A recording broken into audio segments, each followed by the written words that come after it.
2006 Cadillac CTS. I'm going to show you how to put that water pump on really quick. REPC 313520.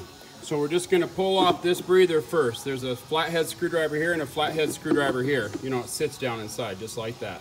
Pull those two screws, well, pull off your cover first. That just lifts off, set it aside. Pull those two screws, set that aside. You've got one hose that's going to come off of that. That's it right there. Then you're going to grab a 1/2-inch drive breaker right here.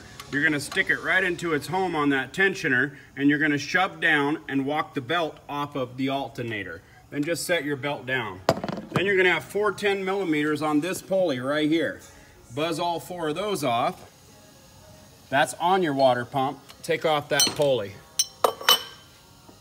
Then you're going to have 6 10mm around the water pump.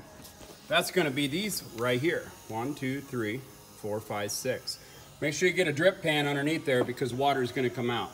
So we pull off those 6, we pull it off, take off the gasket, clean both sides, put the new gasket on, 6 bolts, reverse your steps. This one's a super simple one. I hope this video helped you out. If you need that, I'll put a link in the description below. Please click like, please click subscribe, click on my name underneath this video, and as always guys, enjoy.